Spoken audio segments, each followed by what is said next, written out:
The motto for world-class competition has always been faster, higher, stronger. It's the same for Navien, makers of condensing tankless water heaters. Faster to install and set up. Higher performance and efficiency to provide endless hot water. Stronger with the industry's strongest warranty. All because of the copper-free stainless steel heat exchanger built in every unit. Learn about Navien's condensing tankless water heaters and find a Navien contractor at tanklessmadesimple.com. That's tanklessmadesimple.com.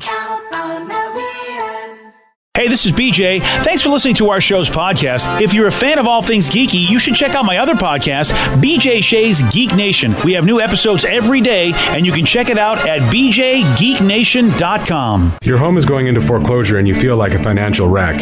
You don't know where to turn for accurate information. I'm bankruptcy attorney Travis Gagne. Let's talk about some legal options. If we work quickly, we can propose a plan to save your home, modify the loan, or in many cases even eliminate your second mortgage. The consultation is free. I've helped hundreds of people just like you make informed decisions about whether to save their home or exit it on a reasonable, organized timeline. The chapter you choose sets the tone for the next chapter of your life. Please contact me today at choosetherightchapter.com. That's choosetherightchapter.com. 99.9 KISW, The Rock of Seattle. Well, yesterday was a monumental day for Steve Miggs. Was it? Oh, yeah. What happened yesterday? It was Thursday. Yeah. Had ice cream last night. Oh, could you have missed this? You might have missed this. What happened? Whoa. The stars aligned, and two of your favorite people were in the same place. The Rock and Rocco Siffredi. Oh, jeez. No. I know you think those are your favorite people, but no. Danny and Vicky. No. No? No. I mean, come on. That's every day. Yeah. Oh, man. I'm trying to think about Jeremy Roenick and Steve Garvey. No. Damn it. Those are not your favorite people. Steve Largent and Brian Bosworth. Yeah, I am shocked that, you this may, I don't know, you're not a very good friend. You're not a very good bro. Munson and J-Mac. Those are my friends. I'm talking about Ellen and Ben Affleck. Oh, wow. Come on. What were they doing yesterday? Yeah, what kind of a person are you? You claim to like these people. I do, but I don't watch their show. Apparently, he was on their show, I would imagine. That's exactly what it was. Okay. Yeah, and yesterday he was talking about his giant back tattoo. I know you're a fan of that. He's a giant what? Yeah. Yes. His very large back tattoo. I guess it's large and people make fun of it. There was a photo of your back tattoo that got a lot of attention. It did not so much positive. No, I think people. It's a commitment. It's what is it's like a. It's a phoenix. It's a phoenix which rising from your ass. We didn't even plan that bit. No, we didn't. But that's what you get when you're a comedian. You can do that kind of thing very quick. Yeah. Where was I? Anyway, yes, this is Phoenix rising from my ass, and I was about to say it represents something really important to me, but you know what? Maybe just we'll skip that. You can say that it does represent something. No. Yeah, it is. It's meaningful to me. I like it. It's not something that I sort of kept private. It wasn't like I was sort of doing photo shoots or whatever. We were 2 hours north of a city in some island in Hawaii, and we didn't know the paparazzi was there. So they got a picture of my tattoo, and the sentiment ran, against. Which I love my tattoo. I'm very happy with it. Yeah, it's luckily, your tattoo. It's your back. Yeah. It is an interesting tattoo because it's very, very colorful. Yes. And it feels like, I feel like a lot of women would get a tattoo that have that many colors on their back. Not necessarily. No? I feel like colored tattoos are just as prominent as black and gray tattoos for men. Yeah. A lot of mine have crazy colors. I don't know why, but maybe it's a skin color. Why does that look weird on him? Because it's not a good tattoo. Oh, is that what it is? And look, if he's happy with it, that's all that matters. Everybody, I have tattoos I'm necessarily from back in the day. I'm like, okay, the art wasn't that great before I found a good artist. And whatever, but he's Ben Affleck. You think he could get the top guy to do a tattoo, and it just feels very unfinished. Oh, okay. And that's what it is. It's got some weird spots in it that I just don't understand what's going on. I would love to talk to his tattoo artist and be like, why is there just like parts where there's no ink at all, and it's like this. It looks like a rope or something, but it doesn't look right. It doesn't look finished. Yeah. Maybe that's it then. But maybe, yeah. Hey man, he's cool with it. That's all that matters. I don't care. It's Ben Affleck. Well, if he can do whatever the hell he wants, that's not going to. Well, I knew there was something. But it's kind of like a weird galaxy vibe inside of the Phoenix that I feel like is going on, but it's missing detail. Yeah. If that makes sense. Maybe that's what it is. Maybe that's what's weird about it for me. I was trying to put my finger on it, and I really don't know enough about tattoos to be able to. So perhaps that's what it is like you said, it's unfinished, maybe not the greatest artist. Maybe it's like some guy, it's like a thing, like he's blind, but he's still good at his art, and so they have him still do tattoos. I don't know. All right, that's a nice story. I like that story. If he said that, I'd be like, that's so sick, man. He did an incredible job. Yeah. Because there's parts where it's like, why is there just a chunk missing right there?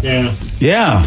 Okay. In all fairness, it doesn't look like it's coming out of his butt. It looks like it's coming out of his left cheek. Yeah. Yeah. I just feel like there's a lot of negative space they could have put, like, even little bits or something to tie it all together. It just looks, like Steve said, unfinished. Yeah, it is. It doesn't. Yeah, it doesn't look symmetrical, or it just looks weird. It's very weird. Yeah. I mean, I don't understand what was going on, and of course, he's not going to be like, I don't know if he's at the point yet where he can admit that it's bad. Yeah, that's the thing. I mean, he says he likes it, but boy, I wonder if that's a friend or somebody he trusts, because everyone's making fun of it. You are somebody, and you and Vicky both know tattoos really well. Danny knows them too, and none of you seem to really be impressed by the quality of it. No, I like the idea of all the colors. I like the blues and the oranges and all that kind of stuff, but it doesn't have a lot of shading. There's just a lot about it that seems really undone. Yeah, I think you're right. Yeah. But he's Ben Affleck. I mean, what does he care what we think? Yeah, I don't know. Maybe he does. You know, and luckily it's on his back. You won't see it. That's the thing, is that everybody else does, though. It's like, all right, thanks for that, Canvas Boy.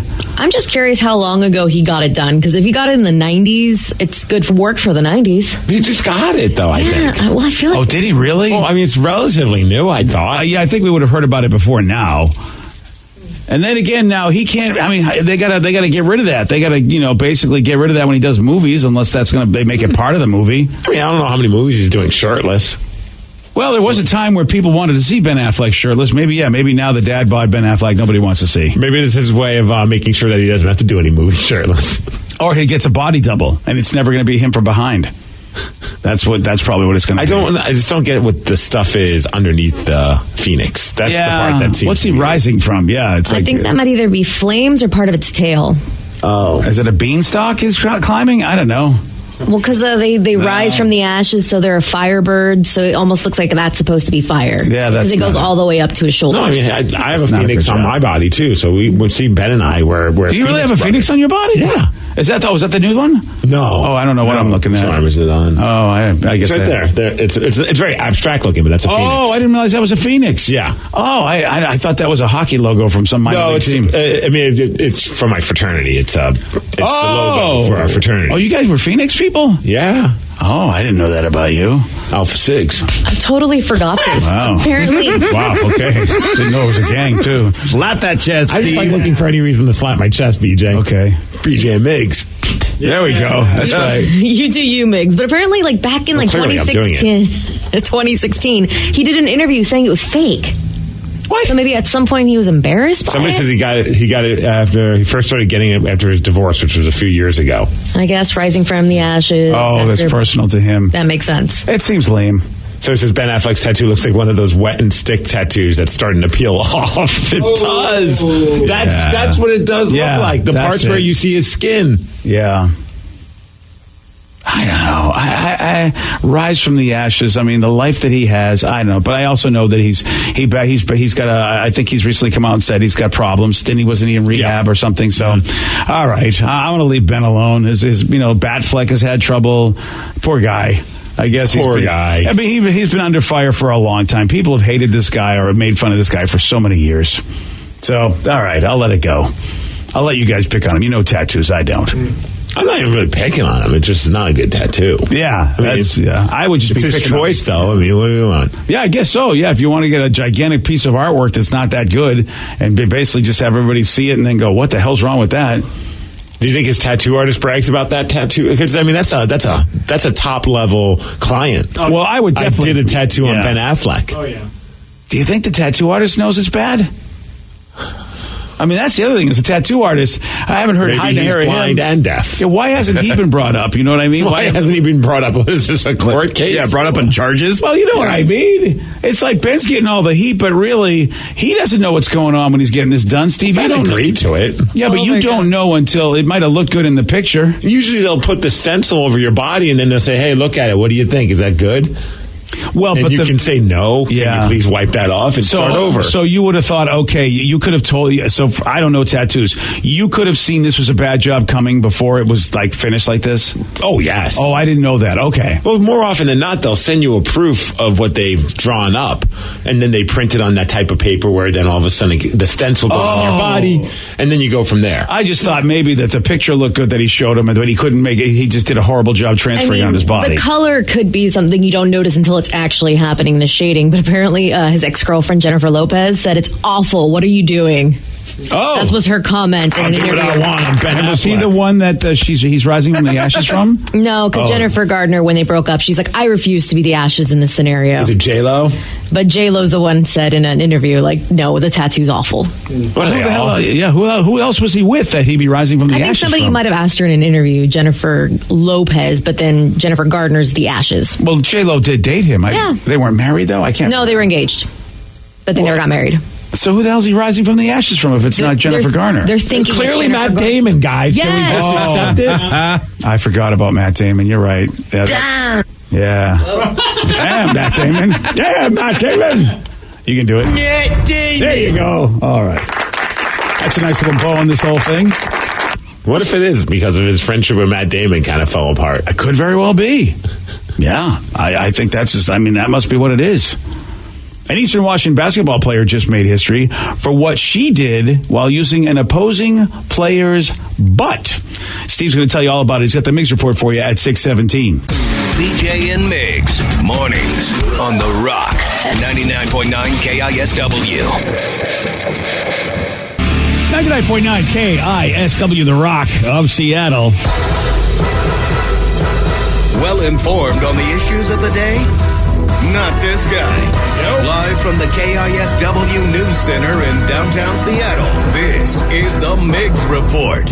Well, thanks, guys. Thanks to Snoqualmie Casino. Hey, when I go there, I'm very calm at Snoqualmie. That's Snoqualmie. Now you got it in my head. I'm very calm at Snoqualmie. The Snoqualmie Casino. That's a Thank place. you for giving us the Miggs Report. It's a very exciting day. Happy National World Sleep Day. The day that I could get behind. Hey, yeah. Well, you can get very Snoqualmie if you're, sleeping nice. Yeah, fall asleep at the poker table. Yeah. Or at the buffet. Yeah, Joey would love it if you'd fall asleep at the poker table because he can make a lot of more dough. Fair enough. Yeah. What's the weirdest? Or have you ever fallen asleep in an odd place? Have I ever fallen asleep in an odd place? No, you know what? I don't got that problem. Oh, I really don't. I think I could probably write. You've got a lot. I could write an article, maybe not a book, but I could definitely write an article about all the places I've fallen asleep. Obviously, a lot of meetings, but still, I think Superman, that was kind of weird. A lot of movies. I still think the weirdest place I've ever fallen asleep was when I worked at the End, and we would do those end sessions, and the band Garbage, at the height of their success. Oh, no, you didn't. They came. In all fairness, they kept screwing up, and they kept wanting to do redos of songs. So what is typically a 40-minute thing turned into a couple of hours. I was up early. Oh. I had people from my staff giving me the nudge, like, you better wake up. I fell asleep during a Garbage End session where there's maybe 20 or so people in a small room. Oh, no. I'm glad they didn't notice.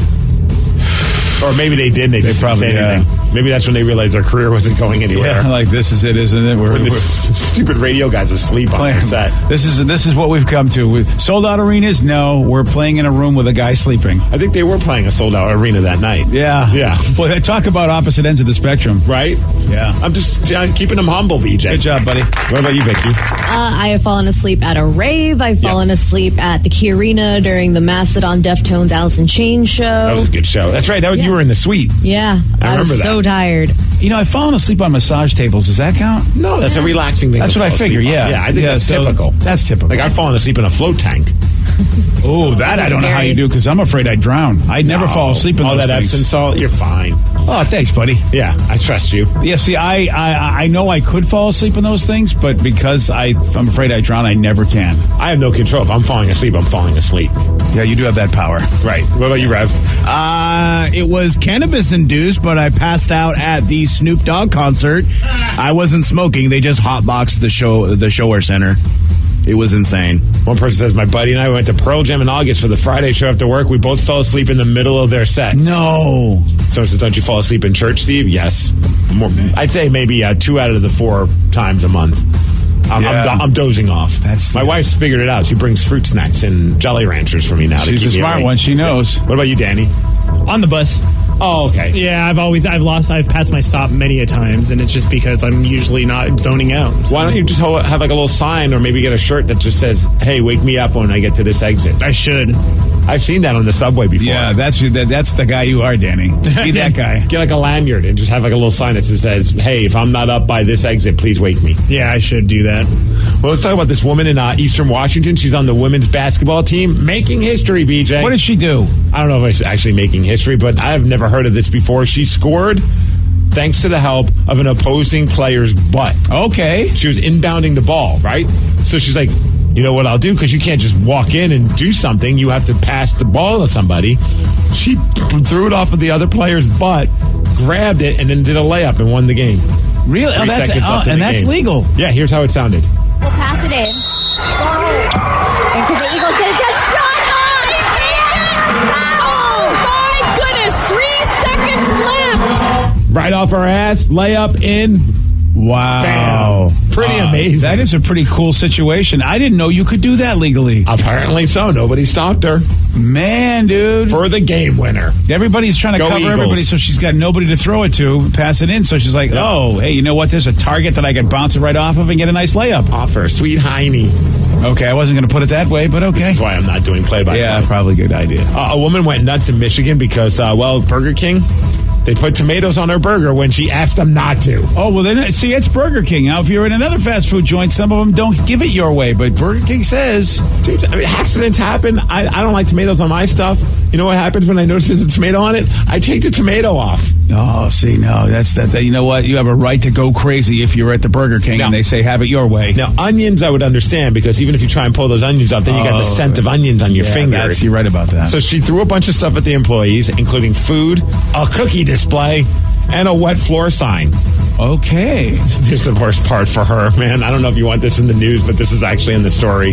She tried to hop over the counter, but she was too heavy to make it. Okay. Yeah, that says a lot, doesn't it? And you did the whole have it your way thing. The cops also talked about what happened, and they, of course, had to insert a have it your way joke during it. The clerk was more than kind to her to offer a refund of other food items, etc. Portia was not having that. She wasn't. She obviously didn't get it her way that day, and she went on a tirade. I just questioned where are we going? That tomatoes get you this irate that you're going to try to take it out on the clerk. We just ask people, take a deep breath and really look at what's important. Tomatoes are important. And you know something? There's a belief that people, that the universe sends you a message. If you are too heavy to get over the counter, maybe that's why tomatoes are being introduced into your life. Maybe you need more tomatoes. Yeah. And less meat. Less bun. Congratulations, Seahawks. Very happy to hear about this re-signing. DJ Fluker back with the team for a couple of more years as a big boy on the offensive line. Definitely had a lot to do with the success of the offensive line last year. They also added offensive lineman, Mike Iapati. He's been on basically every NFC West team, it seems like. But he's a good player, and they lost J.R. Sweezy with free agency signing. So this is a great pickup. He played with the 49ers and also the Arizona Cardinals. So after he's done with the Seahawks, he needs to go to Los Angeles and just complete the entire division. There you go. Run the gamut. This is a very odd story. I don't know if you remember. I know you were kind of a Bills fan because you worked in the Buffalo area. Rochester. I was in Western New York for those 4 straight years of the Super Bowl appearances. Yeah. Do you remember J.P. Lossman? Yes. He was a quarterback, did not do well. He was a big draft pick, 22 overall in the 2004 NFL draft. Yeah. Was a complete bust. He's 38 years old, and according to ESPN's Adam Schefter, an NFL team talked to him about possibly making an NFL comeback player, maybe as a backup quarterback or something. But how odd is that? He's 38. Wow. I don't know if he's going to do it because he's got a decent career right now. He's offensive coach for the Clemson Tigers, so I don't know if he's going to want to pass up on a steady gig. Yeah, really. For another chance at redemption. How bad are things that they got to go talk to that guy? Well, dude, and even Matt Hasselbeck said a little while ago, he's 43, and there was a team that was asking him if he was physically fit enough to help them during the 2018 season, probably as a backup as well. Do you think they also just want his knowledge? Maybe, that but could be because you said he's an offensive coach for. Yeah, but I mean, dude, there's plenty of people with offensive knowledge. It's not like he's just the only guy that knows how to work an offense. He's 38 years old and he never did well with the NFL. I know. So what? I mean, him and Matt Hasselbeck both. People are asking them. They must know. You never hope to use the backup. You just never hope to use him anyway. But still, that's odd to me. Like, what's going on with quarterbacks? You can't find someone that's younger. Yeah, and then Colin Kaepernick's like, come on, guys, and this is why I had the collusion case. Yeah, that's a good point. I mean, seriously. Or Colin Kaepernick's got to look in the mirror and go, "You're really that bad." He's not, dude. He's not as bad as 38 JP. I mean, look, he's not getting the call. On. You know why he's not getting a call. He's not getting the call. He's not good. As far as weather, 59 degrees. Yeah. How about next week? We're going to hit the 70s. Yeah. I'm hearing the rumors. I won't believe it till I feel it. Fair enough. Good call.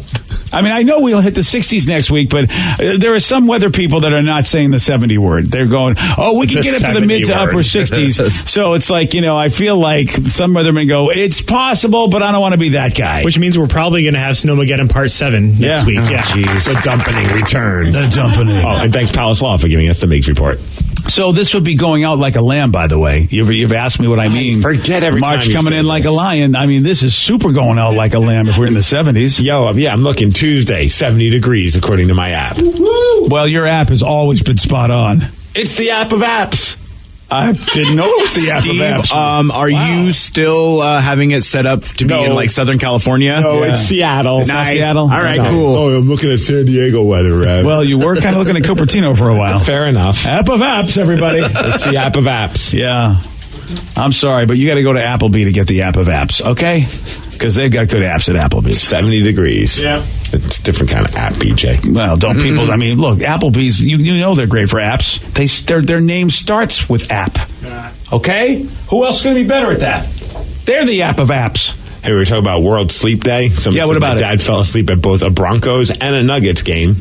Well, it's Denver. You can understand why. Another guy says, I fell asleep at WrestleMania 19. Whoops. Oh, that's not good, Steve. One person says, I just got done with a 24-hour shift doing construction inside of a building. I fell asleep in the honey bucket. My boss woke me up. LOL. That's from Josh. Boy, people are doing 24-hour gigs in construction. That can't be safe. Oh, I'm sure it's very safe. Oh, yeah, sure thing. All right, I'm ready to swing a hammer at hour 23. And here's the ultimate one. I fell asleep during a firefight in Afghanistan. Okay, we have heard those stories before. I don't know if it's on our show. That's crazy. That, you could be in that kind of a tense situation and you could fall asleep. It just shows how awake how long have you been awake? Yeah. And how used to are you hearing of those sounds? That's the other thing, man. Or do you have really good noise-canceling headphones? Oh, what, if they do, I want to know the brand. Because I said, KJ, right? Yeah, we knew he re-signed with the Hawks for 2 years as well. So that's cool. He's going to be, I think this is season 9 for him. What a run. Yeah, that's a great run, man. And a lot of people were worried that he wasn't going to be coming back, so that's great news. And did I hear that Golden Tate's now a Giant? Yes. Yeah. Yep. He got paid. Man, so Beckham leaves and Tate gets paid. Well, they had to figure it out. They had to get somebody. All right. That'll be perfect for when Russell goes and gets traded to New York, like everyone's saying. He'll get to be reunited with his buddy who allegedly banged his ex. Yeah, perfect. I love this. This is all working out. I mean, I still think that was one of the greatest rumors ever. Oh, yeah. The Golden Tate, Russell Wilson romance drama. I mean, listen, Golden Tate's the guy that, took the top pot, so I can believe anything. Yes. Yeah. Well, yesterday, Steve, he got stumped on this one. Who played the title character of the 90s movie My Cousin Vinny?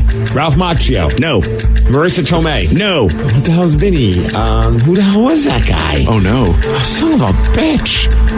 Oh, man, he was a dude. He was a dude. Eddie Murphy. No. Yeah, you were confused Joe because Pesci. you thought for sure that Ralph Macchio was the cousin. And it wasn't. Joe Pesci was the dude. You want a shot at beating Steve? Hopefully the brain farts keep coming. Thanks. 206-421-ROCK. We're playing Beat Migs at 647 on The Rock.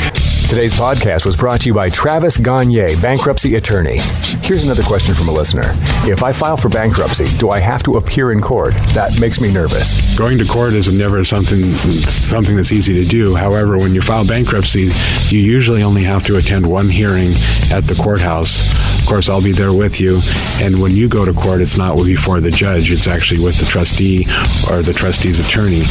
One of the things that's critical in a bankruptcy is that you give your attorney and the court all of your information. You list all of your assets and all of your creditors. That's what we're trading for your discharge, is your true and honest disclosure of your assets and liabilities. And so the court hearing is just usually about a 5-minute deal where you show up and reaffirm and swear that all the information you've given the court and your attorney is correct. Thanks, Travis. If you have more questions about bankruptcy, you can reach out to Travis anytime at choosetherightchapter.com. That's choosetherightchapter.com. Thanks for listening. I'm Erin Ryan, political commentator, comedy writer, and host of Crooked Media's Hysteria. And I'm co-host Alyssa Mastromonaco, former White House Deputy Chief of Staff for President Obama. Each week on Hysteria, we are joined by a team of hilariously opinionated ladies to discuss the headlines from the serious to the absurd. We cover everything from reproductive rights to rom-coms and break down the political news of the week and cultural stories that affect women's lives. New episodes of Hysteria drop every Thursday. Listen on Odyssey, Apple Podcasts, or wherever you get your podcasts.